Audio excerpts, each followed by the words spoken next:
Muito bem, pessoal. Então, o que eu gostaria de falar para vocês hoje a gente vai falar sobre o gás ideal. Certo? A gente já começou a falar sobre o gás ideal nas aulas anteriores, mas agora a gente vai. Eu gostaria de fazer um estudo detalhado aqui do gás ideal. Então, na verdade, eu vou construir aqui um guia de estudos do gás ideal. Então, um guia de estudos do gás ideal. Essa aula, ela não termina aqui hoje. Eu dividi essa aula aqui sobre o gás ideal em duas, certo? E eu vou colocar aqui o plano que eu bolei aqui para a gente atacar aqui o gás ideal sob o ponto de vista de termodinâmica e depois sob o ponto de vista de mecânica estatística, né? Então, primeiramente, eu vou falar sobre equações de estado.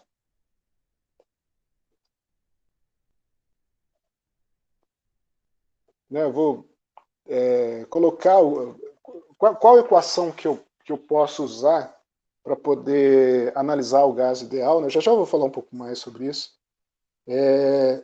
Depois eu vou falar sobre um modelo, que é o chamado modelo de Cronich-Clausius, que é um modelo que vai nos ajudar a interpretar aqui a temperatura. Né? Na verdade, com esse modelo a gente vai entender temperatura, no contexto do gás ideal, a gente vai entender como sendo uma quantidade que está relacionada com a energia cinética média das moléculas que constituem o gás. Né? Depois a gente vai falar sobre distribuição de Maxwell.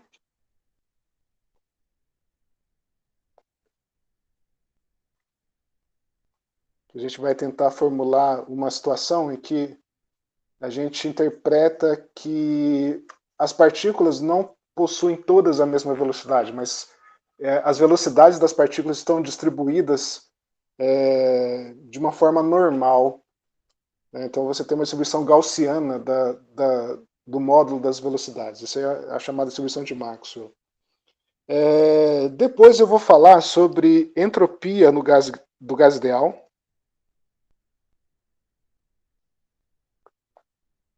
Só que eu vou falar sobre entropia do gás ideal sob o ponto de vista de termodinâmica, tá?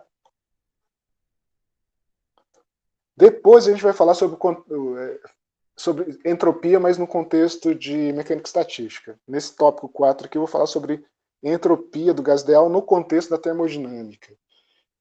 E aí depois, para finalizar a aula de hoje, o ponto 5 aqui, eu vou fazer uma tentativa de mecânica estatística desse gás ideal, considerando bolinhas numa caixa. E aí, com isso, eu vou tentar calcular a entropia de, um, de uma situação arquétipica que poderia, de certa forma, representar o gás ideal. Né? Então, vou imaginar bolinhas distribuídas em caixas, não numa caixa, distribuída em caixas, na verdade, em caixas.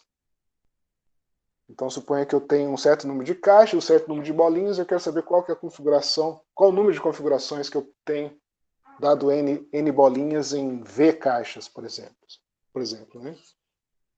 Então, a gente vai finalizar a aula de hoje aqui, e depois, na próxima aula, que vai ser o item 6 aqui desse nosso guia, a gente vai falar sobre o gás ideal quando eu possuo velocidades contínuas. Gás ideal com velocidades contínuas. Na verdade, essa situação aqui a gente já estudou. É aquela situação em que a gente tinha que calcular o número de microestados através daquele cálculo da casca hiperesférica. Né? Então, essa era uma situação de gás ideal com velocidades contínuas. A partir disso aqui, a gente já vai estar usando mecânica estatística, ou seja, calculando o número de microestados acessíveis, e aí com isso a gente calcula a entropia, e com a entropia a gente calcula todas as outras propriedades termodinâmicas do sistema. Né? E depois, como último tópico aqui do gás ideal, eu vou estudar o gás ideal com velocidades discretas. Ou seja, as velocidades podem acontecer, mas elas obedecem a valores discretos, né? Esse é o chamado gás de Boltzmann. Então, mais uma vez, a gente vai quantizar a velocidade, mas o quantizar aqui não significa usar mecânica quântica, tá, pessoal? Quantizar só como uma forma estratégica aqui, uma forma teórica de você tentar calcular o número de microestados. E aí, a partir do número de microestados, eu calculo a entropia e, consequentemente, as variáveis termodinâmicas, né? Mas, apesar de ser discreto, apesar de ser velocidades quantizadas aqui, não é no sentido da mecânica quântica. Apenas como uma técnica teórica aqui para a gente tentar calcular o número de microestados, né? Então, muito bem, esse é o esquema de trabalho para as próximas 2 aulas. Então, a gente vai dedicar essa primeira aula para esse tema aqui e a segunda aula para esse outro tema, né? Então, começando, né? Vamos primeiramente definir o que é um gás ideal. Um gás ideal é aquele, como o próprio nome diz, né, um gás que não existe na realidade. É um gás formado por N partículas contido num recipiente, por exemplo. Certo? Então, suponha que eu tenho N partículas, um volume V. O volume V é o volume dado por essa caixa, né? E o que define o gás ideal é que essas partículas aí, elas estão tão distantes uma das outras, ou seja, esse gás é tão rarefeito que as partículas praticamente não interagem. Praticamente não, no caso de ideal, elas não interagem mesmo, né? Então, um gás real, ele se aproxima de um gás ideal na medida que ele vai se tornando rarefeito. Numa situação em que a densidade desse gás vai para zero, ou seja, a densidade de um gás real vai para zero, a gente diz que esse gás é um gás ideal, né? Ou melhor, esse gás real se aproxima de um gás ideal, né? E em algumas situações, então o gás ideal é aquele que não possui ou extremamente rarefeito, ou que implica que as suas partículas não interagem. Então, por exemplo, não há colisão entre as partículas, ou numa situação de um gás real, as colisões acontecem de forma muito pouco frequente, né? Raramente acontece colisões, né? No gás, isso aí no gás real, né? No gás ideal eu digo que ela realmente não tem colisão, não tem interação entre as partículas. E o que eu posso, entre os primeiros resultados que eu posso colocar aqui sobre o gás ideal, é que quando eu faço um gráfico da pressão sobre o volume, mantendo temperatura constante e número de partícula constante, eu tenho uma dependência mais ou menos desse tipo entre pressão e volume, né? Então, se eu tenho um gás real extremamente rarefeito e eu faço esse experimento, eu tenho alguma coisa desse tipo, né? Então, os pontos que seriam dados experimentais, por exemplo, e a linha poderia ser a aproximação de um gás ideal, né? Então, esses dados experimentais somente coincidem com a linha cheia aqui, numa situação que o gás é extremamente rarefeito, extremamente mesmo, né? Aqui é P com V, mantendo T e N constante, mas a gente sabe que se a gente fizer o gráfico não de P em V, mas P vezes V em função da temperatura, eu tenho uma situação mais ou menos desse tipo, né? Mantendo N constante. Ou seja, se eu aumento a temperatura, o PV aumenta linearmente com o produto P vezes V aumenta linearmente, né? Seguindo essa reta. Então, esses dois resultados experimentais me permitem construir que PV é proporcional à temperatura, né? Então, desculpa, deixa eu colocar aqui certinho. Esse gráfico aqui me permite escrever que PV é proporcional à temperatura. Esse alfa aqui não é alfa, na verdade é proporcional, né? Proporcional a T. Esse gráfico de cima me diz que P é inversamente proporcional a 1 sobre V. Né? A gente sabe que essa relação entre PV e T, na verdade, também depende do número de partículas. Né? De uma forma mais geral, a gente conhece que PV, na verdade, é KB N de T, ou NKBT, né? PV é NKBT. Essa é a chamada equação de Boyle, ou então equação dos gases ideais. Né? Uma equação que, se você fizer o experimento com um gás real, extremamente rarefeito, você vai obter essa relação, a partir de experimentos desse tipo aqui. Né? Então essa é a primeira propriedade do gás ideal. E essa equação aqui é o que eu poderia chamar de equação de estado. Ou a primeira equação de estado do gás ideal. Né? Eu tenho uma segunda equação de estado que está relacionado com a energia. Né? Então, qual que seria a energia total de um gás ideal composto por N partículas? Né? Bom, se eu estou falando de energia, então faz sentido eu falar sobre o Hamiltoniano. Né? Como é que é o Hamiltoniano de um gás ideal? Bom, o gás ideal só tem movimento cinético das partículas, não tem nenhum potencial de interação. Né? Então, o meu Hamiltoniano é bem simples, é simplesmente o momento ao quadrado da partícula I, dividido por 2m, né? Isso aqui é a energia da partícula I. Então, se eu somo isso aqui sobre todas as partículas do sistema, então eu tenho a Hamiltoniana do meu gás ideal, que nada mais é do que eu somar a energia cinética de todas as partículas. Né? Então, esse aqui é meu Hamiltoniano. Hamiltoniano do gás ideal. Muito bem. Tendo o Hamiltoniano e sabendo que deve valer o teorema da equipartição da energia, né? Vocês lembram que a gente já comentou sobre o teorema da equipartição da energia? A gente não demonstrou ainda esse teorema. Eu não sei se vocês já demonstraram alguma vez num curso de termodinâmica. Vocês já chegaram a demonstrar esse teorema? Teorema da equipartição? Tel da equipartição.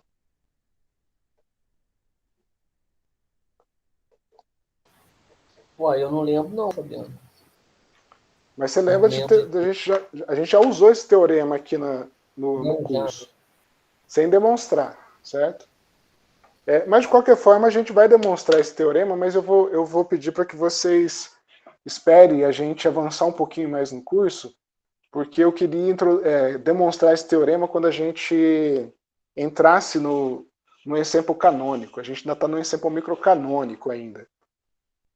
Então, por hora, eu vou citar esse teorema aqui sem demonstrar, mas depois a gente vai demonstrar esse teorema aí, certo? E o teorema da equipartição diz o seguinte: cada termo quadrado, eu não vou escrever aqui não, que fica perdendo tempo escrevendo, mas eu vou citar aqui. O teorema da equipartição diz que cada termo quadrado do Hamiltoniano contribui com meio de kBt para a energia, certo? Então, ou seja, cada grau de liberdade do meu sistema contribui com meio de kBt. Claro que desde que esse grau de liberdade seja regido por um termo quadrado na Hamiltoniana. Né? Então, se vale o teorema da equipartição, então a minha energia total do meu sistema, que eu vou chamar de U é a energia interna do meu gás, né? U, então, vai ser meio de kBt, que é a contribuição de cada termo quadrado, ou cada grau de liberdade do meu sistema, multiplicado pelo número de graus de liberdade. Né? Então, se eu tenho N partícula, então deve ser multiplicado por N aqui, só que ao mesmo tempo, cada partícula pode estar para cima ou para baixo, para a esquerda, para a direita, para frente ou para trás. Né? Então tem 3 graus de liberdade cada partícula. Então eu preciso multiplicar por 3 aqui. Né? Então 3n, que é o número de graus de liberdade, ou também o número de termos quadrados nessa Hamiltoniana, né? Porque note que esse aqui é um vetor. Então, cada vetorzinho desse aqui se transforma em três componentes quadrados. E eu tenho N dessas trincas, né? Então, eu tenho 3N graus de liberdade, ou seja, eu tenho 3N termos quadrados dentro dessa hamiltoniana. E cada termo quadrado da hamiltoniana contribui com meio de kBt para a energia total do sistema, né? Então, finalmente, eu tenho aqui que a minha energia é dada por 3 meios de N kBt. Essa é a energia do gás ideal e também é uma equação de estado. Então, eu tenho duas equações de estado, a primeira e a segunda. Duas equações de estados descrevem completamente um sistema termodinâmico, né? Então, se eu tenho essas duas equações aqui, eu consigo descrever completamente o meu gás, né? No caso aqui, o gás ideal. Uma equação de estado não é uma equação fundamental. Uma equação fundamental é aquela dada pela entropia, por exemplo, certo? Então, daqui a pouco a gente vai achar a entropia do gás ideal, e entropia é uma equação fundamental. O que significa isso? Com uma equação fundamental, eu descrevo completamente o meu sistema. Com uma equação de estado, como é o caso dessas duas aqui, uma delas apenas não descreve totalmente o meu sistema. Eu preciso de duas delas. Então, duas equações de estado conseguem descrever completamente o sistema. Mas uma única não consegue. Apenas uma equação fundamental pode descrever completamente o sistema. No caso, seria a equação da entropia. Muito bem, dadas essas informações, vamos agora tentar fazer uma abordagem teórica, né? Apesar dessa equação de estado aqui ser teórica, né? Essa aqui é, de certa forma, empírica, né? Então tem uma que veio do teorema da equação e outra que veio dos experimentos, né? Mas agora eu vou dar uma pausa e vou tentar fazer um modelo. Um modelo microscópico para tentar entender esse gás ideal, né? Modelo microscópico no sentido que eu vou estabelecer algumas regras de interação, ou pelo menos umas regras que regem a dinâmica de uma partícula, e depois eu vejo como é que essa dinâmica afeta o todo, né, o coletivo, no caso o gás, né? Então suponha que eu tenha uma única partícula aqui nesse meu volume, né? Então tem uma partícula que faz um movimento errático, mais ou menos dessa forma, né? Certo? Suponha que esse cubo é composto por uma parede, mais ou menos desse tipo, né? Que tem uma área que é igual a L quadrado, uma vez que L são os comprimentos desse cubo, né? O volume é L elevado ao cubo, a área é L elevado ao quadrado. E essa partícula, ela se movimenta e bate em uma das partículas, em uma das paredes, né? Então essa é a situação que eu tenho aqui, partícula movimentando no cubo e eventualmente ela bate nas paredes. Quando ela bate, ela transfere momento para essa parede. Então eu vou tentar construir pressão, temperatura e que mais? Alguma outra quantidade baseado nessa ideia da transferência de momento. Toda vez que uma partícula bate numa parede, ela transfere momento, transfere energia para essa parede. E como é que essa transferência repercute no que eu chamo de pressão, né? Então vou tentar explicar isso aí, baseado nessa ideia, né? Então, primeiramente, para facilitar as coisas, eu sei que essa partícula está se movimentando no espaço 3D, mas pelo princípio da independência dos movimentos do Galileu, eu posso dizer que eu tenho três partículas fictícias em que uma delas está no eixo X, a outra está no eixo Y e a outra está no eixo Z, né? Então eu passo de um sistema composto por uma partícula no movimento 3D, eu separo isso aí em três outros problemas unidimensionais, onde eu tenho apenas uma partícula em cada sistema e cada sistema tem apenas uma dimensão, certo? Então se eu faço isso fica mais fácil, porque aí é como se eu pegasse uma parede assim e a partícula está se movimentando e ela vem e bate aqui e fica nesse movimento, né? Bem mais fácil de analisar. Então suponha que cada partícula real é composta por 3 partículas desse tipo, né? Então essa partícula tem um movimento v, uma velocidade v, ela bate aqui na parede e ela inverte o seu movimento e passa a ter um movimento, uma velocidade menos v. Certo? Então, por exemplo, isso aqui pode ser uma parede da esquerda, e aqui pode ser a parede da direita. Né? Então, eu estava falando para vocês que eu estou interessado nessa transferência de momento em que a partícula faz quando ela colide numa das paredes. Né? Então, se eu penso que, pela segunda lei de Newton, eu sei que força é igual a transferência de momento por tempo. ΔP aqui, P é momento, certo? Então, ΔP, ΔT é força. Essa aqui é a segunda, é uma forma alternativa de você enunciar a segunda lei de Newton, né? Isso aqui pode ser reescrito como massa vezes aceleração, né? Ou variação do momento com o tempo. Né? Lembrando que o P é o momento, ou seja, massa vezes a velocidade. Né? O ΔP, ele é o momento depois da colisão menos o momento antes da colisão. Então a partícula vem aqui com um certo momento, bate, transfere momento e ganha um outro momento aqui, o momento final. Né? Se esse aqui é o momento inicial, esse aqui vai ser o momento final. Né? Então, se o momento inicial, suponha que seja, sei lá, menos ou mais mv, o P final tem o mesmo módulo, mas com sinal oposto, né? Então fica menos mv. Então esse PF fica menos mv, menos mv. Isso aqui, o ΔP, o módulo disso aqui me dá 2 mv.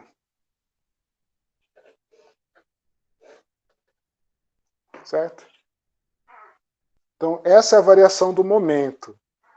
Para saber a força que essa partícula exerce nessa parede quando há colisão, eu preciso também saber o tempo aqui. E esse tempo eu posso escolher de forma arbitrária e pensar o seguinte: eu sei que a velocidade é o deslocamento pelo tempo. Né?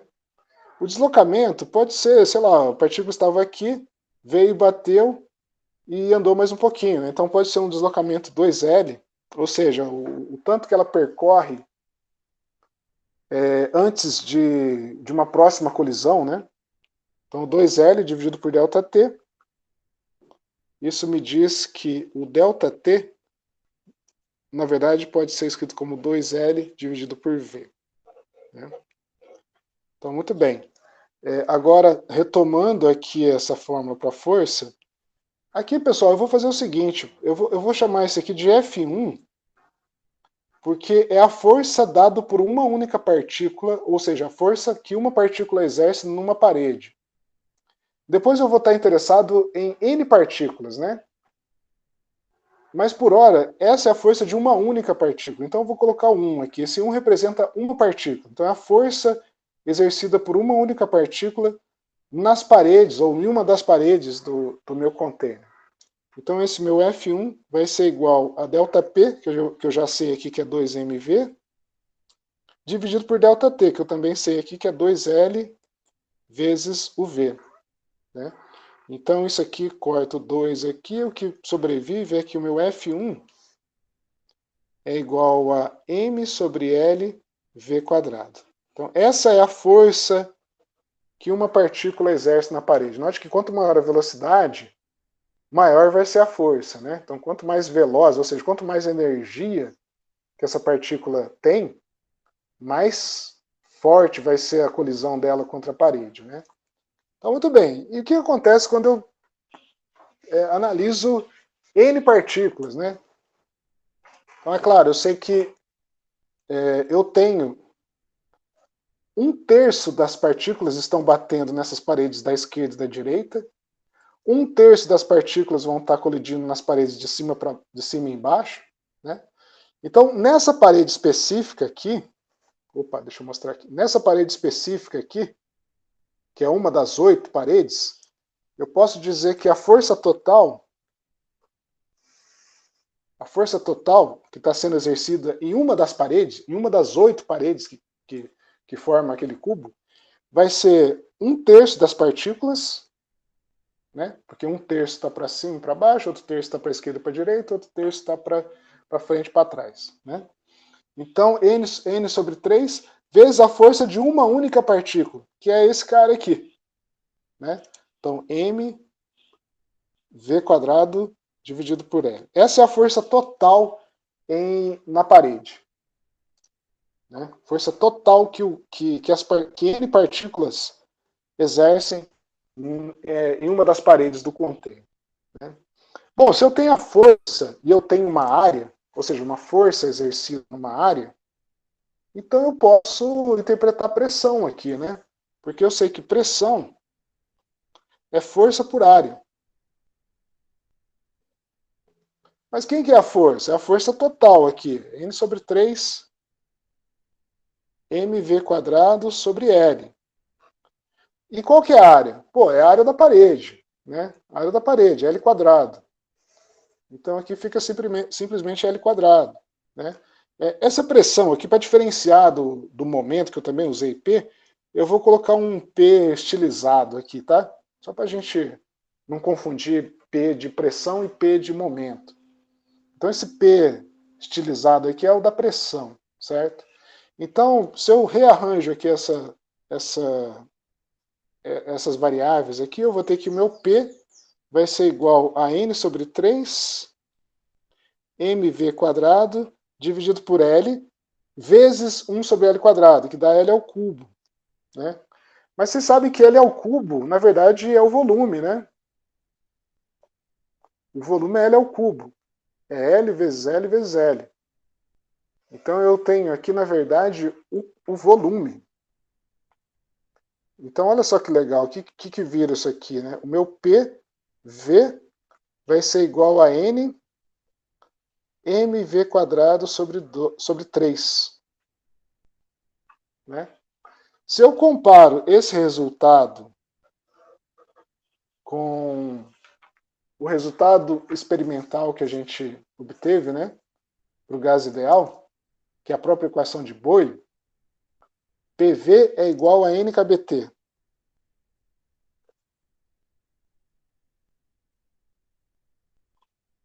Opa, acho que vocês não viram o que eu escrevi aqui, mas eu só copiei aqui a equação de Boyle. Né? Então o que eu percebo aqui é que esse cara está relacionado com esse cara. Né? Porque eu tenho aqui P, V e eu tenho N. O que sobra aqui é mv² sobre 3 e o que sobra aqui é o KBT. mv² é a unidade de energia. Né? Então esse cara aqui é alguma coisa relacionada com a energia cinética de uma única partícula. E esse cara aqui é exatamente a energia térmica do meu sistema. Né? Então a minha conclusão é que KBT, que é a energia térmica, está relacionado com a energia cinética.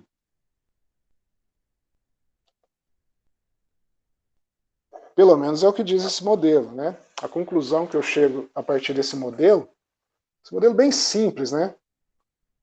Que é o chamado modelo de Kronesch-Clausius, que, só relembrando, a gente partiu da ideia do movimento de uma única partícula. Essa partícula bate nas paredes, ao bater ela transfere momento, e transferindo momento significa que ela está aplicando uma força em cima dessa parede. Isso para uma única partícula. Quando eu coloco N partículas, eu sei qual que é a força que está sendo atuada aqui nessa parede, e sabendo força e área, eu sei pressão. Né? Pressão é força por área. E aí, por essa ideia, eu chego numa expressão que me permite comparar com a equação de Boyle. E ao comparar com a equação de Boyle, eu chego na conclusão que o que eu estou chamando de energia cinética nada mais é do que do que a energia térmica na equação de bolha. Né? Então, ou seja, a temperatura é alguma coisa que está relacionada com o movimento das partículas. Né? Então, a energia cinética das partículas. Então, o que eu chamo de temperatura nada mais é do que a energia cinética das partículas de um gás ideal. Muito bem. Esse modelo parece bonitinho. Na verdade é bonitinho, né? Eu acho super engenhoso. E, de certa forma, leva a um resultado bastante interessante, né? Que é essa explicação da temperatura, né? Uma interpretação para a temperatura. O problema é que se você for tentar comparar esses resultados com os valores empíricos, você vai perceber que esse modelo prevê que, para ele fazer sentido, a velocidade das partículas, essa velocidade aqui, ela vai estar em torno de 500 metros por segundo. Certo? Esse número aqui é muito grande, muito maior do que eu possa respeitar, né, sob o ponto de vista de interpretação física, porque esse valor aqui de velocidade é maior do que a velocidade do som.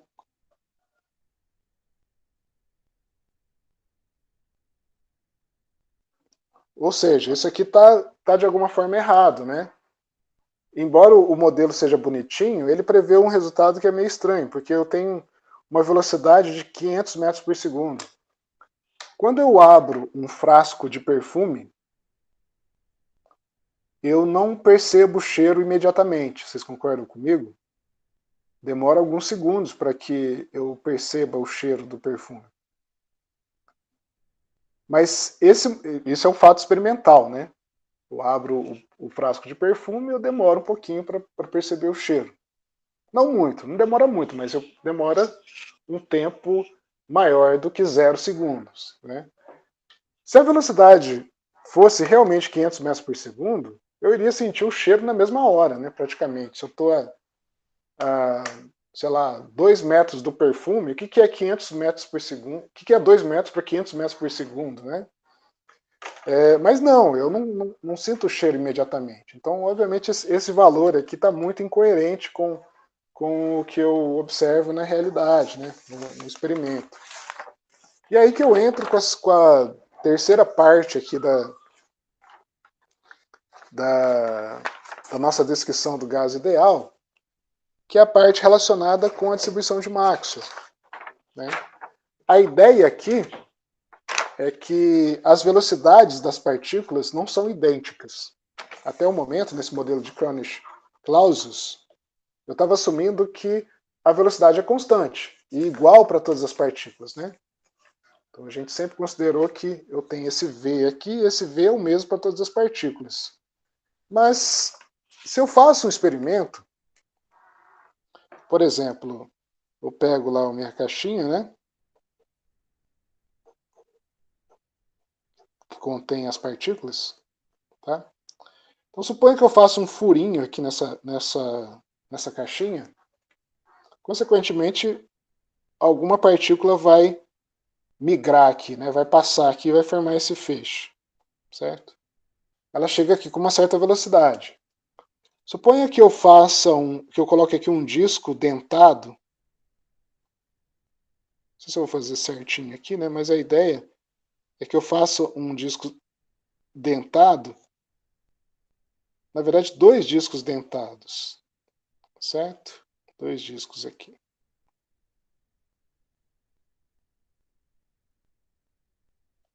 Esse disco roda com certa frequência angular e esse roda com uma outra frequência angular. Né? Então, dependendo da velocidade... Isso aqui eu travo, né? Eu coloco uma certa velocidade, travo, esse cara aqui eu mudo. Então, esse ômega 1 é variável aqui. Né? Dependendo desse ômega que eu escolho, eu vou selecionar apenas partículas que estão a uma certa velocidade. Né? Então, por exemplo, se eu coloco esse ômega muito próximo do ômega zero, e eu coloco eles em fase, certo? Eu inicio a rotação com eles em fase, mas com esse ômega ligeiramente maior do que o ômega zero. Ligeiramente, só um pouquinho só maior do que o ômega zero. Então apenas partículas que estão com uma velocidade muito grande conseguem passar por esses dois dentes desses discos. Todas as outras partículas que têm velocidades maiores ou menores do que essa específica vão ser barradas aqui por esses dentes, né? Então, com esse experimento, eu consigo, por exemplo, ajustar esse ômega 1 para selecionar apenas partículas que estão com uma certa velocidade. Então, suponha que eu espere um determinado intervalo de tempo e calcule quantas partículas com aquela velocidade que passaram aqui por esse esquema, né? Então eu vou aumentando o ômega 1 e aí eu vou selecionando outras velocidades, né? Então no final das contas eu sou capaz de traçar uma distribuição do número de partículas que passaram com uma certa velocidade, né? E o que eu percebo é que eu vou ter valores maiores de velocidades que são mais observadas. Alguma coisa desse tipo. Isso aqui seria o número de partículas observadas em função da velocidade, né? Então essa velocidade aqui eu vou ajustando com essa configuração e eu vou coletando. Vamos suponha que eu ajuste para que passe apenas partículas com, sei lá, 20 metros por segundo. Eu espero por 5 minutos e vejo quantas partículas que tem essa velocidade. Suponha que seja essas partículas aqui. Feito isso, eu ajusto novamente esse ômega 1 para eu coletar uma outra velocidade, espero a mesma quantidade de tempo, conto quantas partículas passaram por aqui. E vou montando esse histograma, né? Vou montando. E no final das contas, o que eu observo é essa distribuição aqui próxima do normal, essa distribuição empírica, próxima do normal, né? Então eu tenho aqui um valor médio, posso usar essa representação aqui, né? Seria um valor mais provável de encontrar as partículas, mas no final a cara da distribuição é mais ou menos essa, né? Uma cara tipo gaussiana, né? Distribuição gaussiana das velocidades. E aí que entra o papel do Maxwell, né? Então a ideia do Maxwell é tentar justificar essa distribuição experimental, né? Então vou colocar aqui a teoria do Maxwell. Então, a ideia do Maxwell é, primeiro, como a gente percebeu aqui, que V não é constante, né? Certo? A ideia é tentar escrever escrever o V através de uma distribuição, né? Então, suponha que eu escreva F de V, onde F de V é a distribuição de velocidades das partículas. Uma função que descreve a probabilidade de você observar uma partícula com uma certa velocidade, ou a densidade de partículas que tem aquela velocidade, né? Você pode interpretar dessa forma, né? Então, a ideia é que num espaço das velocidades, então suponha que eu tenho um espaço aqui onde eu tenho o Vz, Vx e o Vy, certo? Então eu tenho aqui uma caixinha que seria o meu dv, que na verdade é uma componente dvx, dvy, dvz, né? Então, dentro desse espaço das velocidades, todas as partículas que caem nessa caixinha são aquelas que possuem velocidade entre entre V e V mais dV. Certo? Então, dentro dessa caixinha estão todas as partículas que têm velocidade entre V e V mais dV. Né? Então, esse cara pode ser reinterpretado como sendo esse dv, né, pode ser escrito como um dvx aqui. Desculpa o meu desenho aqui, não sei se vai estar muito legível, mas eu estou tentando mostrar que eu posso dividir, ou projetar esse cubinho aqui nesse espaço, né? E aí eu não tenho um dv vetor, mas eu posso dividi-lo em 3, de forma a ter um dvx, um dvy, e se eu fosse escrever aqui, eu teria também um dvz, né? Certo? Então esse meu dv cubo aqui, vetor, ele pode ser escrito em termos dessas projeções de dvx, dvy e dvz, né? Então, por exemplo, aqui, esse dvy aqui, significa todas as partículas, todas as componentes em y da velocidade, das quais eu tenho velocidade entre vy e vy mais dvy. Né? Então, nesse sentido, eu poderia dizer que n f de v dv, como eu já tinha falado, né, só para documentar aqui, isso aqui é o número de partículas com velocidade entre v e v mais dv. Certo? Essa é a forma geral. Mas eu poderia me restringir apenas às coordenadas, as componentes das partículas que estão na direção x. Então eu poderia escrever n, não de f de v, mas em função de vx, ou seja, a componente da velocidade que está em x, dvx, e nesse sentido agora eu teria o número de partículas, lembrando que hashtag significa número, né? Número de partículas na direção de x que possuem velocidades,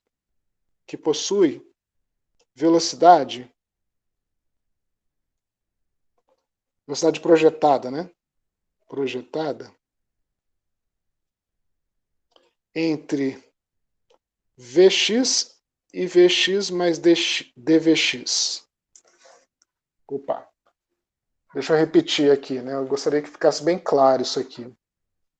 Então, se eu escrevo dessa forma aqui, que é a forma geralzona, essa quantidade aqui significa o número de partículas que possuem velocidade entre v e v mais dv, vetor. Né? Então, por exemplo, se eu integrar isso aqui sobre todas as velocidades, eu vou ter o número de partículas, um total de partículas. Essa é a análise para esse vetor aqui, né? Esse vetor v.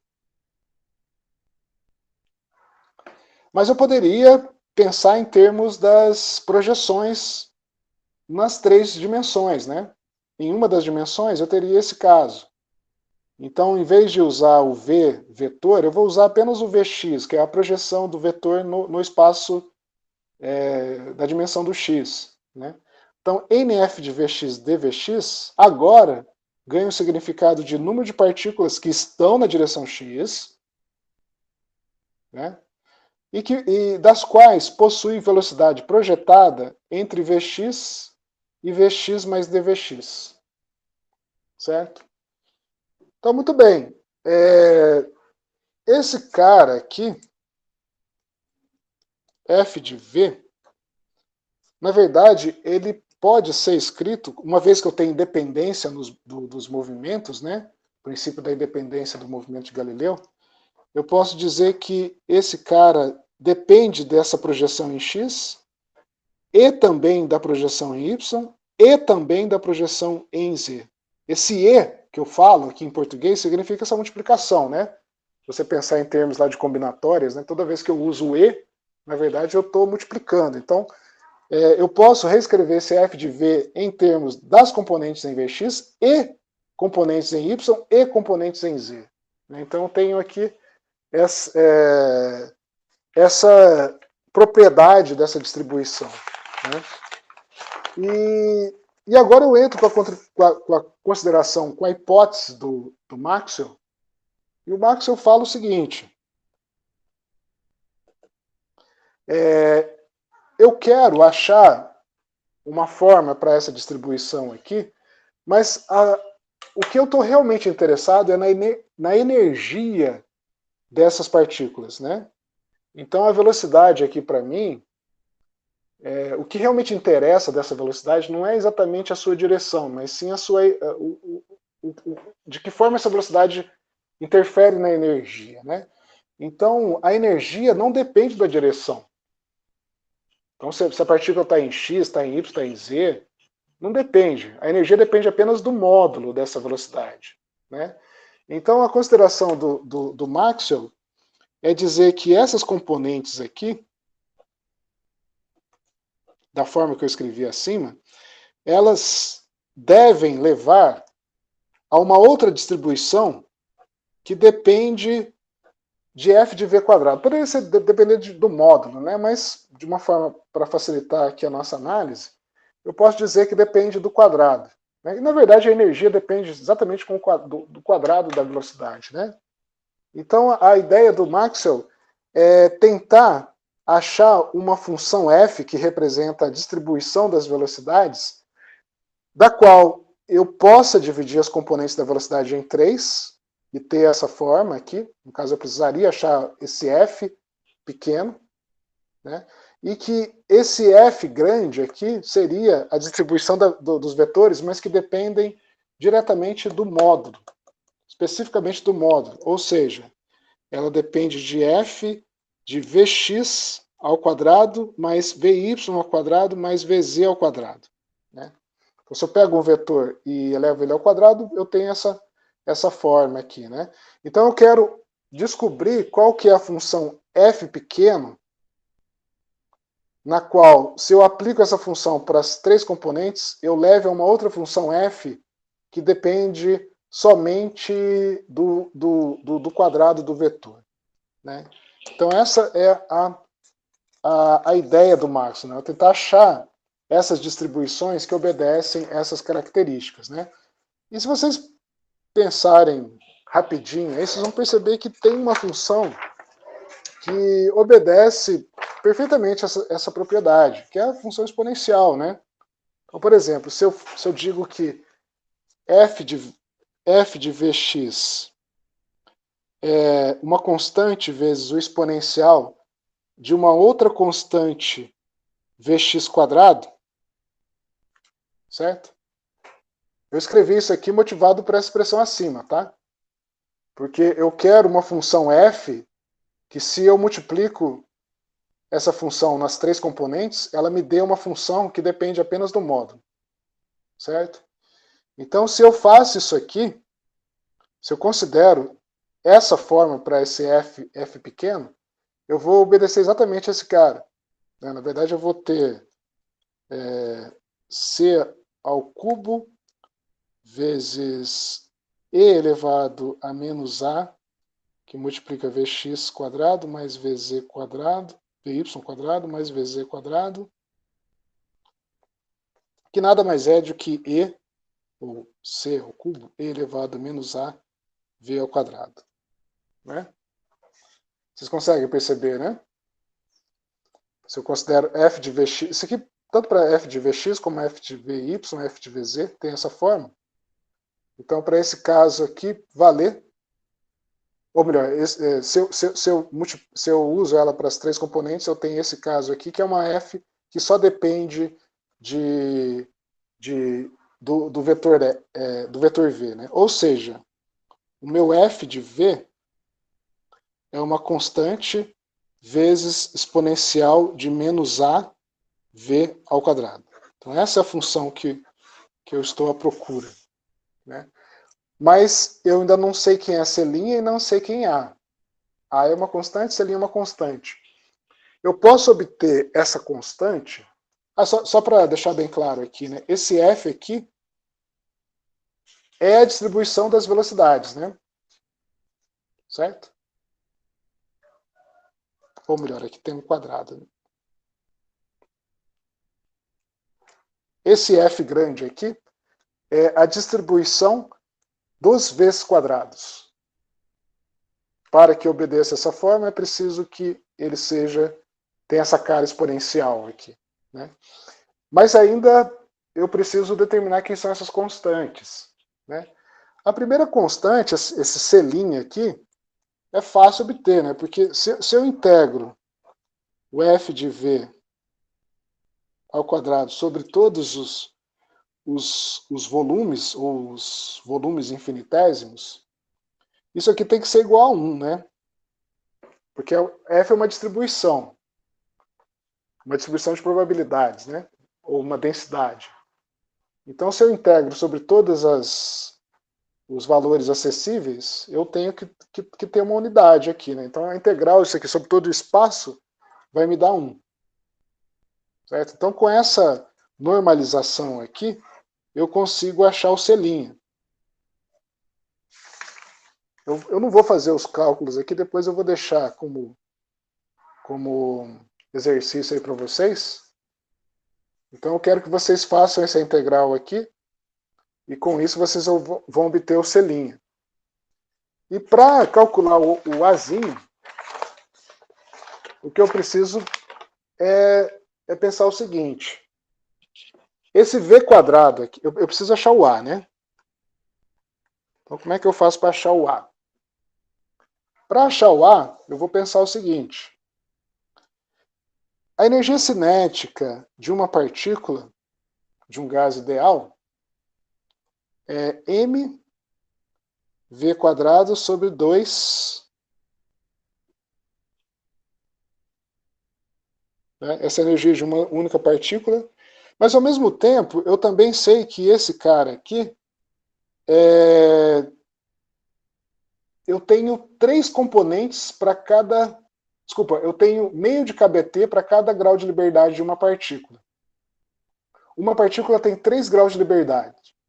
Então, vai ser 3 vezes o meio de kBt para a contribuição da energia para cada grau de liberdade. Né? Teorema da equipartição aqui novamente, né? Só que o teorema da equipartição para uma única partícula. Então, se eu tenho uma única partícula, eu tenho 3 graus de liberdade. 3. Mas cada grau de liberdade contribui com meio de kBt para a energia do sistema. E no caso, como é um gás ideal, só tem energia cinética, não tem outra forma de energia. Né? Então, esse mv² sobre 2 nada mais é do que 3 meios de kBt. Né? Então, isso aqui é uma espécie de valor médio para a velocidade. Né? Então, se eu assumo esse cara como valor médio, deve valer essa relação.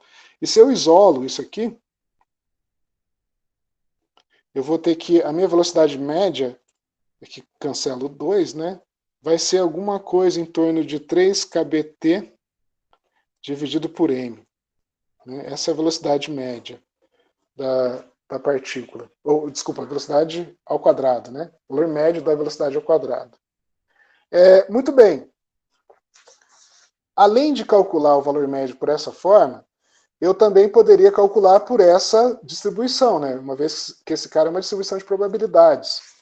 Então, eu poderia calcular o valor médio também usando aquelas ideias de valor médio. Né? Então, eu posso fazer essa integral aqui usando a distribuição de f de V2. Isso aqui integrando sobre todo o espaço. Né? E a integral é tripla porque eu estou integrando para cada um das dimensões. Né? Um em x, outro em y, outro em z. Né? E, mais uma vez, eu não vou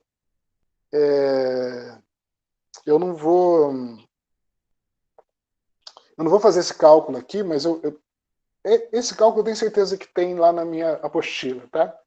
Então vocês tentam olhar lá para ver, para fazer esse cálculo aqui. E quando eu faço esse cálculo, eu determino o valor do meu A.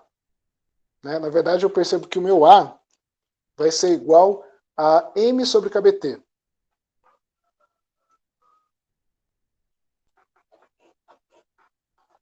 Certo? Então, como é que eu acho o A? Eu pego esse F aqui, onde aparece o A, jogo ele aqui dentro, né? Jogo ele aqui, e se eu faço essa integral, e sabendo que isso aqui é igual a 3 kBt sobre m, Então, eu já sei de antemão qual que é o valor dessa integral. Eu sei que é 3 kbt sobre m. E aí o que vai sobrar é o A. O A é o único cara que eu não sei. Então, ao fazer a integral, eu vou conseguir isolar o A e eu vou chegar nesse resultado. A é m sobre kbt. Eu não vou fazer isso aqui, eu quero deixar isso aqui como exercício para vocês. Certo? Então, no final das contas, eu tenho todos os parâmetros que eu precisava. Eu consigo calcular o C'A a partir dessa normalização aqui. E eu consigo calcular o a partir dessas ideias aqui. Né? E aí, no final das contas, o que eu tenho é que o meu f de v quadrado vai ser igual a m sobre 2π kbt elevado a 3 meios, que é, na verdade, o C'A, né? Esse é o meu C'A, vezes exponencial de menos m sobre 2v quadrado dividido por kbt. Então essa é a minha distribuição. A distribuição de velocidades, da distribuição do vetor velocidade ao quadrado. Né? Com isso eu também consigo determinar a distribuição em uma das coordenadas, né? Suponho em Vx, que eu vou ter m sobre 2π kbt elevado a 1 meio, vezes z, menos mvx quadrado sobre kbt. Por que eu sei que tem essa cara? Porque eu sei que se eu multiplicar esse aqui 3 vezes, cada um para uma direção, né? Esse caso é o x, se eu multiplico por esse f na direção y e o f na direção z, eu vou chegar na equação acima. Certo? Por isso que eu sei que esse f de Vx tem que ter essa forma aqui.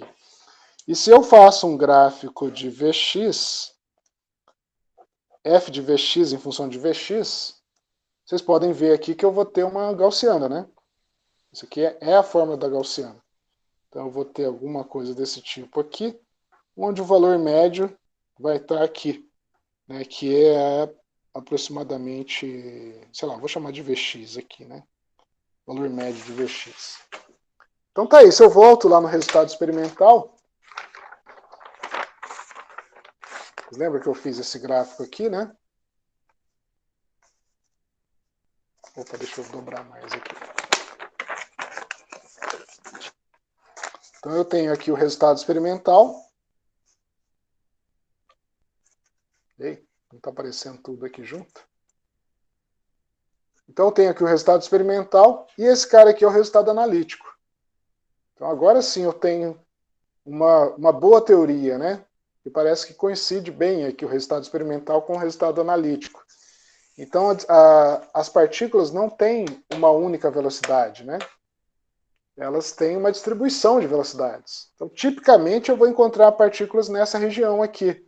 Mas, eventualmente, eu também vou encontrar partículas com velocidades um pouquinho acima e um pouquinho abaixo desse valor médio. Né? Muito bem, pessoal. Agora, o que eu posso fazer agora, né, com o gás ideal? Me resta calcular a entropia do gás ideal. Avançando lá naquele nosso guia, né, de estudo do gás ideal, eu preciso agora calcular a entropia. Sim? Opa! O senhor pode voltar para a página anterior? Sim.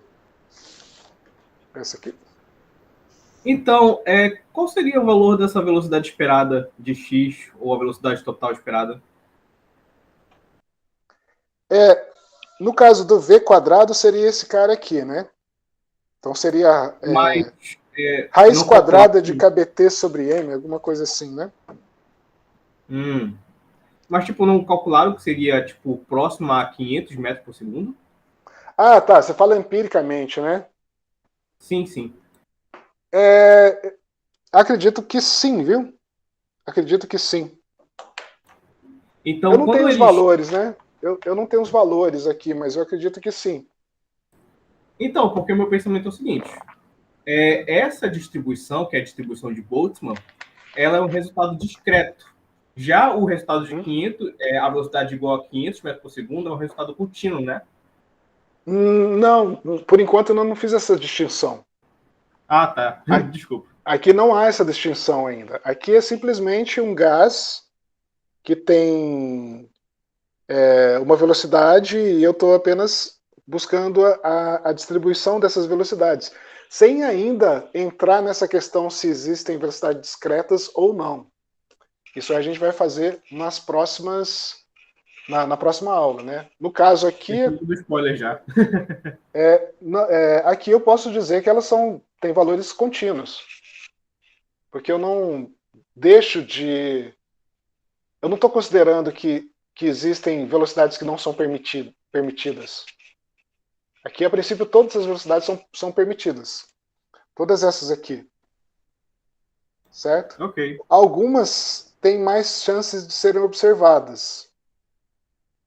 Outras menos. Mas todas, dentro de um contínuo aqui, é possível que eu consiga observar todas. Então é um modelo contínuo, de certa forma. Ok, obrigado. Tá? Muito bem. Então eu estava falando que a gente vai falar agora sobre a entropia. Né? Vamos tentar calcular a entropia do gás ideal. Rapidinho. Com 7 linhas aqui a gente consegue calcular a entropia do gás ideal. Só que, claro, usando termodinâmica, né? Por que eu estou usando termodinâmica? Depois vai ficar claro. Vou fazer um spoiler aqui. A gente sabe que entre todas as ciências do século XIX e toda a ciência física do século XIX caiu por terra com o advento da física moderna, né? Ou seja, a física do começo do século XX. Mas apenas uma dessas ciências físicas não caiu com a física moderna, que é a termodinâmica, certo? E a termodinâmica, ela não caiu justamente porque ela considera, ela é calcada em observações fenomenológicas. Então, ela não, embora ela diga sobre temperatura e pressão, mas ela não se baseia nas interações dos átomos para explicar o que é temperatura e pressão. Ela se baseia no coletivo, né? Ela se baseia nas observações macroscópicas. Então, nesse sentido, os resultados que a gente tem da termodinâmica não são afetados pelas propriedades quânticas das interações microscópicas dos átomos ou das partículas que constituem um gás, por exemplo. Né? Então, nesse sentido, eu vou calcular a entropia do gás ideal via termodinâmica, porque eu sei que é o resultado correto. Certo? É o resultado que a gente vai usar como uma espécie de gabarito aqui. Então, quando eu for usar mecânica estatística, lembrando que mecânica estatística parte da ideia do microscópio, ou seja, parte da ideia da descrição microscópica do sistema. Então, nesse nível, eu espero que mecânica quântica esteja agindo. Né? Então, eu preciso... vocês vão perceber que em alguns momentos eu vou precisar corrigir a mecânica estatística. E como é que eu corrijo, ou como é que eu tento ver de que forma que ela pode ser corrigida? Olhando para o gabarito. E o gabarito é dado pela termodinâmica. Porque o resultado da termodinâmica eu espero que seja correto. Uma vez que ela não se baseia nas interações microscópicas. Né? A termodinâmica baseia-se nas propriedades macroscópicas do sistema. Ou seja, situações em que a mecânica quântica não está se mostrando, né? Não é efetiva, vamos dizer assim. Então, calcular entropia via termodinâmica significa que eu posso usar a primeira lei da termodinâmica, né? Primeira lei me diz que se eu quero aumentar a energia interna de um gás, eu posso aumentar essa energia interna aquecendo o gás, ou seja, introduzindo uma certa quantidade de calor, ou realizando trabalho no meu gás. Trabalho, você sabe que é PDV. Né? Acho que a gente já fez essa análise aí nas aulas lá de revisão. Então esse cara aqui é o trabalho que eu faço no sistema para que aumente a energia interna.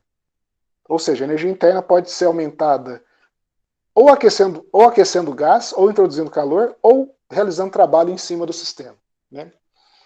E eu também sei que existe uma quantidade extensiva chamada entropia que aumenta, né, na medida que eu aumento ou adiciono calor no sistema que possui uma temperatura T, né? Então essa é a forma da entropia em termos do calor. Se eu jogo essa informação aqui na primeira lei, o que eu vou ter é que meu ds vai ser igual a du sobre T mais P sobre T dV. Eu simplesmente joguei, onde tem dq aqui, eu coloquei ds vezes T, e aí eu isolei o ds. E aí eu chego nessa expressão aqui, né? Então, muito bem. Num gás ideal, eu sei que PV é igual a NKBT, né? A gente já falou sobre essa fórmula aqui hoje, né? Eu estou interessado aqui em diferenciais, aqui, né? Eu escrevi em forma diferencial. Então eu posso, por exemplo, diferenciar esse cara aqui, né? Se eu diferencio esses dois lados, eu vou ter dP vezes V mais dV vezes P, que é igual a NKB dt. Né?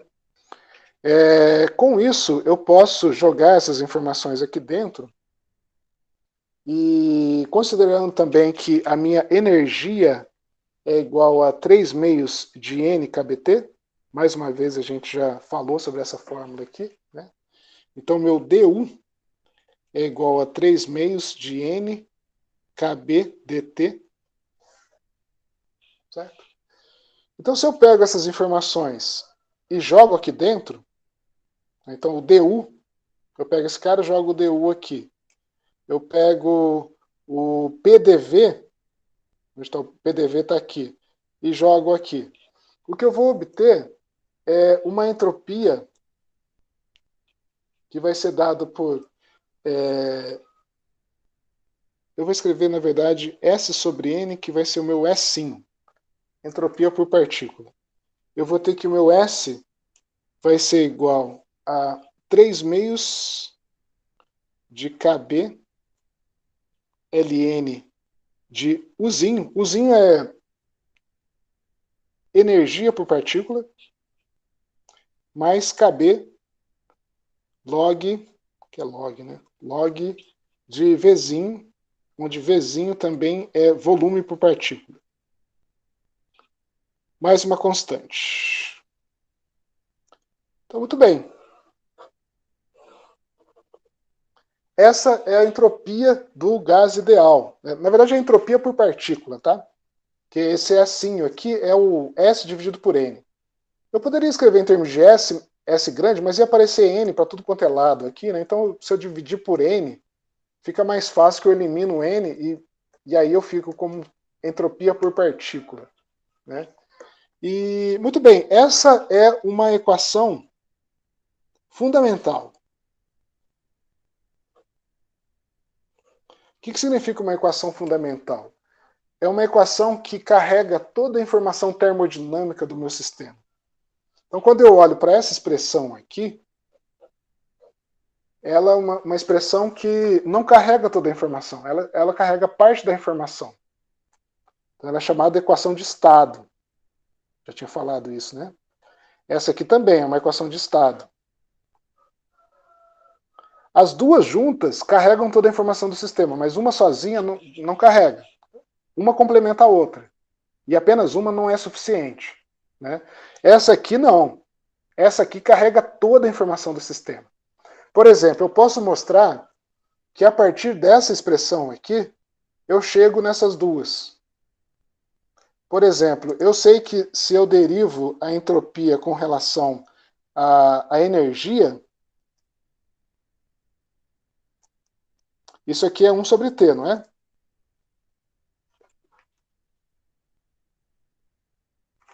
Isso aqui é 1 sobre... Na verdade, eu estou chamando energia como o grande, né? O grande.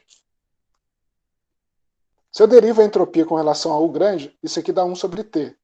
Aqui está S pequeno, mas tudo bem, eu estou usando o Uzinho também, então isso aqui, na verdade, nada mais é do que a derivada do S pequeno com relação ao U pequeno.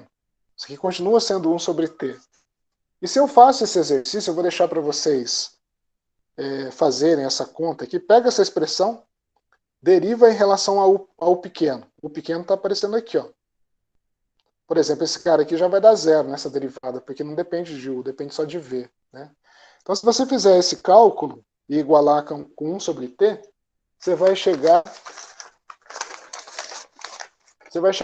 na equação de estado U igual a 3 meios de N kBt.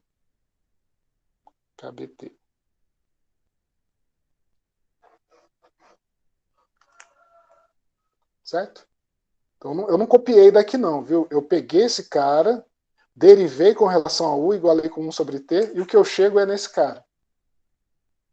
Se eu faço o mesmo procedimento, mas agora derivando em relação a V, isso aqui a gente sabe que entropia, derivar a entropia com relação ao volume, né? Isso aqui nada mais é do que derivar da entropia com o volume. Isso aqui me dá P sobre T. Então, deixo para vocês fazerem o exercício. Pego esse cara, derivo com relação a Vzinho. Por exemplo, esse cara aqui vai embora porque não depende de Vzinho, depende de U. Pego esse cara, derivo em relação a Vzinho. E o que eu vou chegar é exatamente na equação de Boole. PV igual a N kBt.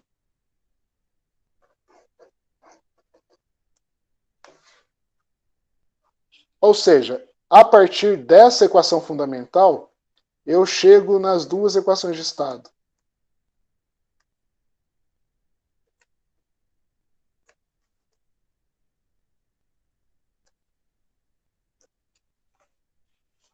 Basta eu ter entropia que eu consigo ter toda a descrição termodinâmica do meu sistema, né? Então, a partir de agora, eu vou sempre recorrer a essa expressão aqui como uma espécie de gabarito, tá, pessoal? Esse aqui é o meu gabarito, porque é a minha equação fundamental. Aqui, essa expressão aqui carrega toda a informação do gás ideal. Certo? E aí, para finalizar a aula de hoje,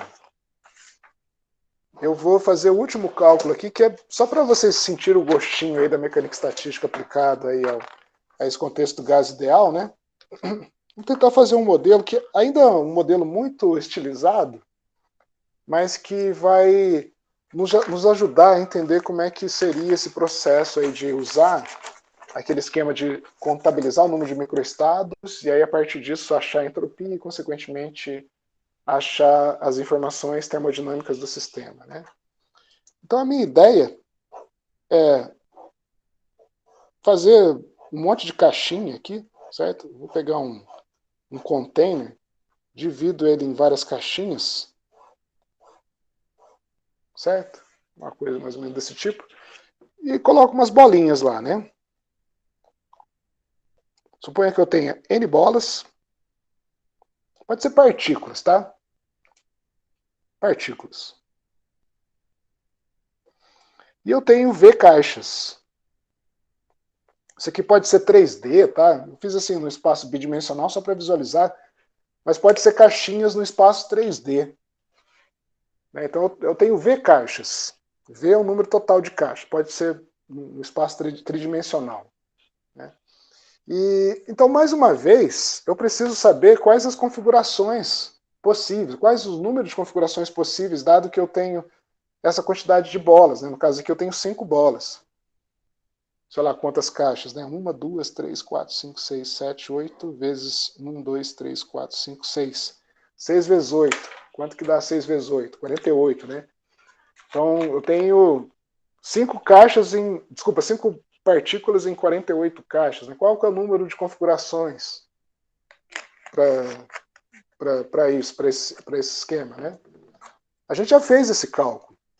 Se vocês se lembram, o cálculo me dava que o número de microestados acessíveis, o número de possibilidades, o número de configurações, depende de V fatorial dividido por V menos N fatorial vezes N fatorial. Vocês lembram? Deixa eu tomar uma água. Enquanto isso, vocês falam para mim se vocês lembram ou vocês não lembram disso aí. Lembro. Caiu na prova. Ah, caiu da prova também? Caiu, isso aí caiu na prova. Mas tá louco, essa prova foi boa mesmo, então.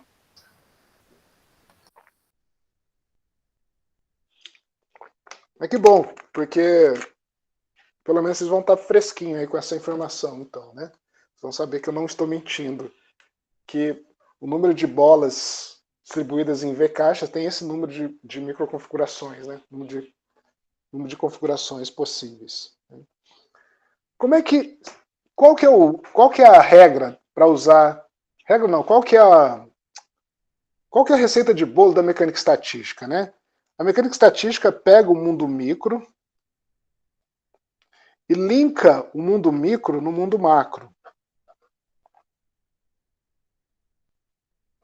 Certo? Isso é o que a gente chama de mecânica estatística. Como é que ela faz isso?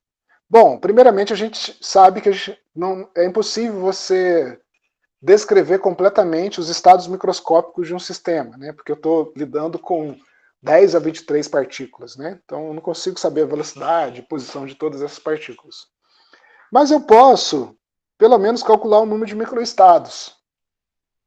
Então a informação microscópica que eu preciso é o ômega, o número de microestados. A mecânica estatística linka o mundo micro no mundo macro a partir daquela equação que está lá na lápide do Boltzmann, né? Que diz que a entropia é igual a KB log do número de microestados. Essa é a forma da entropia. Sabendo a entropia, você sabe tudo do sistema. Porque se você calcula a derivada em relação à energia, você tem o inverso da temperatura. Se você calcula a derivada do S em relação ao volume, você tem a pressão sobre a temperatura. Né? Ou seja, você consegue fazer a descrição macroscópica uma vez tendo a entropia.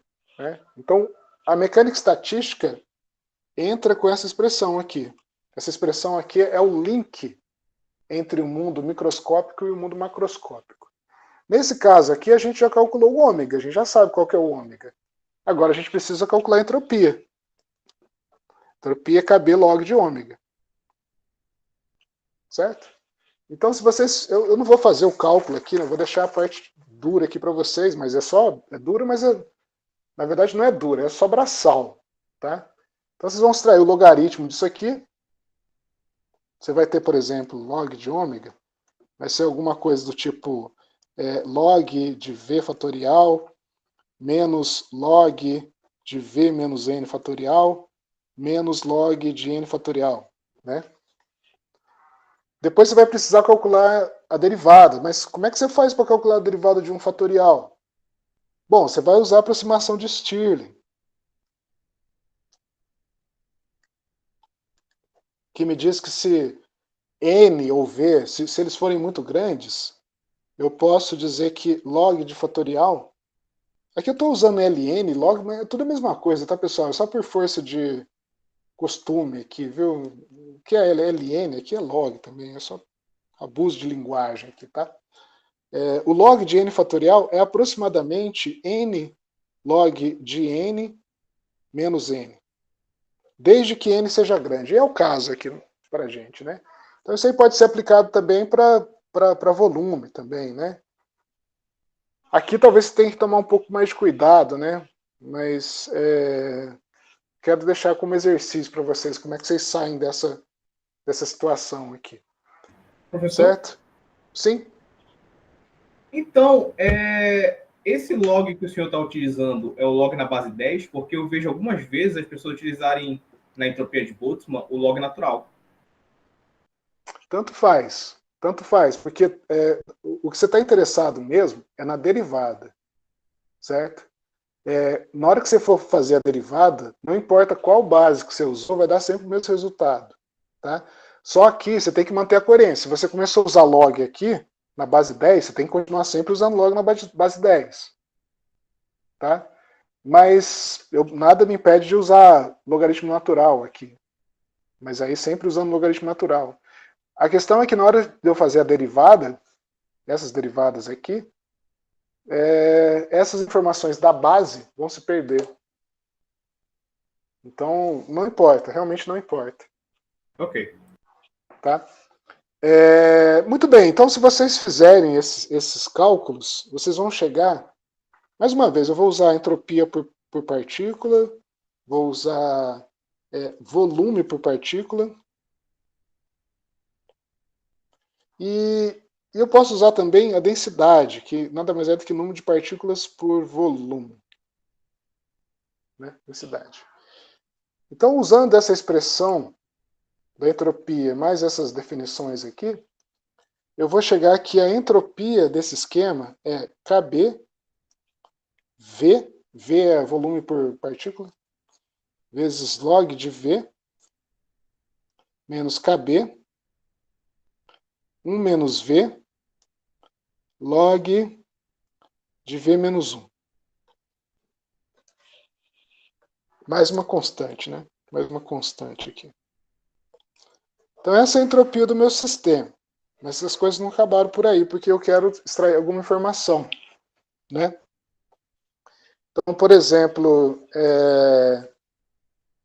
eu sei que se eu derivar, isso pela propriedade da termodinâmica, né? Dessas derivadas aqui, ó. Se eu derivar essa minha entropia com relação ao volume, que no caso aqui eu poderia escrever tanto assim como assim, dá na mesma, né? Isso aqui tem que ser P sobre T. Certo? Se eu fizer essa conta, ou seja, se eu pegar essa expressão para entropia, derivar em relação a V, e o resultado eu igualar com P sobre T, o que eu vou ter depois de algumas contas aqui, eu quero que vocês façam isso aí para mim, é que PT vai ser igual a menos KB log de 1 menos o ρ. O ρ é a densidade, né? Então, o número de partículas por volume. Muito bem. Então, eu fiz toda essa ginástica aqui para sair. Deixa eu escrever assim, né? Então, o que eu estou fazendo? Eu tenho partículas que estão nas caixas, só que essas partículas estão mudando de lugar a toda hora, né? Então, eu espero que ela visite esses estados microscópicos aqui. Só que quando elas se vale as regras da mecânica estatística, então, e se eu sei esse número de microestados, eu consigo calcular a entropia. E sabendo a entropia e derivando em relação ao volume, eu chego nessa expressão aqui. PT igual a menos KB log de 1 menos ρ. Né? Só que eu estou usando, ou estou considerando um gás ideal. Ou pelo menos alguma coisa que seja próximo de um gás ideal. O gás ideal tem o ρ indo para zero. É um gás extremamente rarefeito, ou seja, a densidade do gás tem que ir para zero. Ou seja, o número de partículas dividido pelo volume tem que ir para zero. Né? Nessa situação, eu vou ter um log de 1 menos ρ, quando o ρ vai para zero, certo? Eu posso fazer uma aproximação de Taylor aqui e lembrar que quando eu tenho essa situação limite aqui, o meu logaritmo de 1 menos ρ pode ser reescrito como sendo ρ, simplesmente, né? Na verdade é menos ρ, né? Aqui seria log de 1 mais x é aproximadamente x quando x vai para zero. Então se x é menos ρ, então é aproximadamente menos ρ. Né? Muito bem. Se eu jogo esse resultado, essa aproximação aqui para essa fórmula, que eu vou ter é que P sobre T vai ser igual a menos KB vezes menos ρ.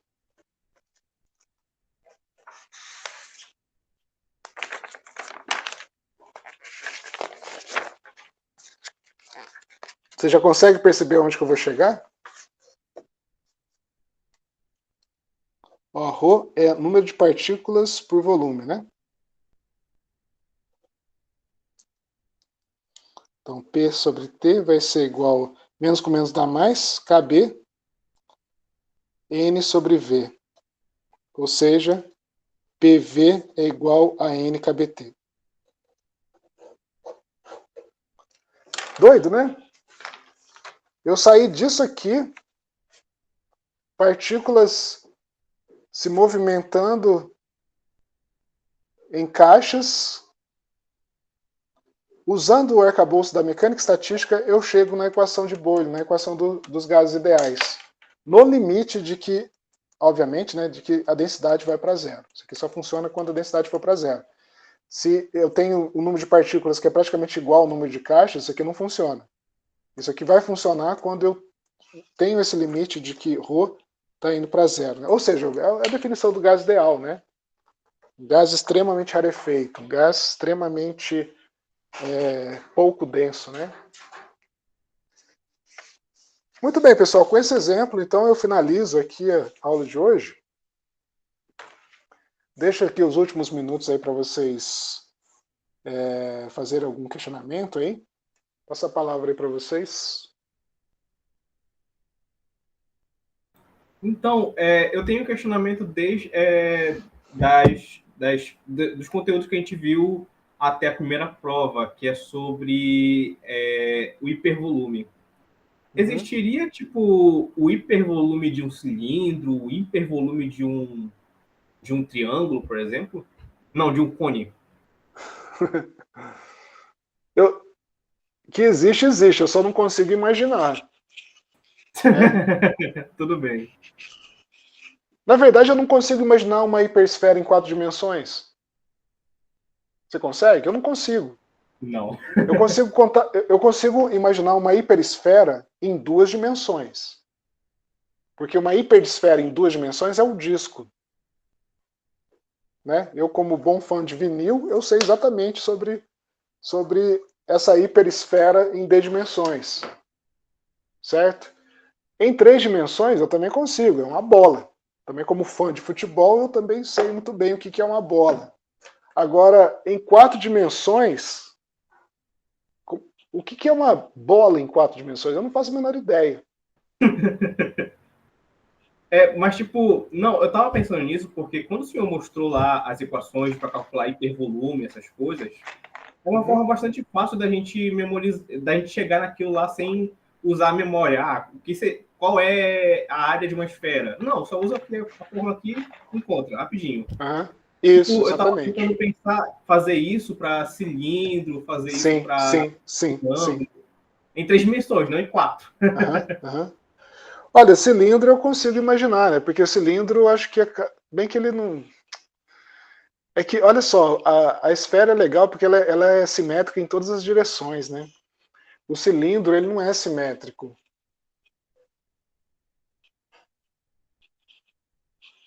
Ele não é simétrico em todas as direções. Então, eu não saberia te dizer. Eu tô tentado a dizer que se eu uso coordenadas polares e coordenadas cilíndricas, ou melhor, se eu uso, não sei se existe isso, mas hipercoordenadas cilíndricas. Será que existe isso? Né? Mas se existir, aí sim, aí dá para a gente usar a mesma analogia, né? Porque no caso aqui a gente usou coordenadas esféricas. Ou melhor, usando coordenadas hiperesféricas. Certo? No caso do cilindro, se for possível a gente escrever coordenadas hipercilíndricas, aí sim, aí dá para a gente fazer a mesma analogia. Em triângulos, aí, nossa, aí ferrou mesmo, né? Aí eu já não sei, aí acho que não, a gente teria que usar outra matemática, né? Provavelmente tem um matemático russo doido que já fez alguma coisa nesse sentido, né? Tudo bem, obrigado.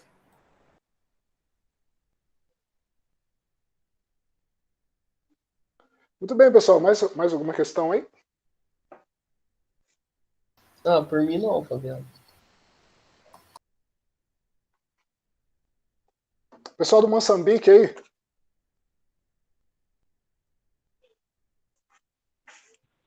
Sim, professor. Estamos na aula. Algum comentário? Vocês conseguiram? A transmissão estava ok para vocês aí? Tava chegando normal aí? Sim, para mim estava, mas eu pessoalmente terei que voltar a assistir a aula gravada, porque Não, com perdi aí certeza. alguns pontos. Uhum. Sim, não, com Sim, certeza. Eu acho que então, usem e abusem dessa possibilidade, né? Você ter a aula gravada é um mecanismo muito bacana, né? Porque eu lembro quando eu era estudante, né, em situação pré-pandemia, vamos dizer assim, né? Em que você tinha que ficar lá correndo para anotar que o professor estava falando, porque você não anotasse, você nunca mais ia lembrar do que ele falou. Agora não, né? Você pode assistir a aula tranquilo, se perder um pouquinho, depois você vai ver tudo com calma, você pode ver na sua velocidade, no seu tempo, né? Então, usem e abusem dessa tecnologia aí, né? sim, sim. Beleza, pessoal? Então, na próxima aula a gente continua exatamente onde paramos e eu vou deixar eu já estava me esquecendo. Eu quero que vocês estudem sobre multiplicadores de Lagrange.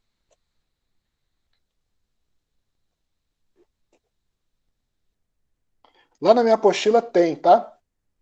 Eu quero que vocês cheguem na semana que vem afinados com isso aqui, porque eu vou usar esses multiplicadores para fazer umas deduções. E eu não queria passar metade da aula só mostrando para vocês o que é isso, tá?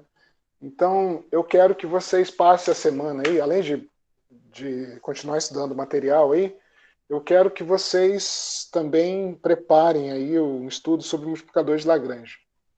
Na minha apostila tem um capítulo, eu acho que só sobre isso. Tá bem rapidinho, assim, mas pelo menos tá a essência ali do que eu preciso, tá? Então, eu sugiro que vocês comecem olhando lá na apostila. Se vocês acharem que está muito básico, vocês podem usar outro texto lá, né? Usar outra literatura. Mas o importante é que vocês cheguem na aula que vem sabendo sobre multiplicadores de Lagrange. Tá bom? Beleza. Ok. Beleza, pessoal. Então daqui a pouco vocês vão receber o link aí da gravação da aula, viu? Tudo bem. Tranquilo. Beleza, pessoal. Grande abraço aí. Ótima semana para vocês aí. Valeu pra você Boa também. tarde. Boa semana. Obrigado. Obrigado. Muito bem. Obrigadão. Tchau, Tchau, tchau.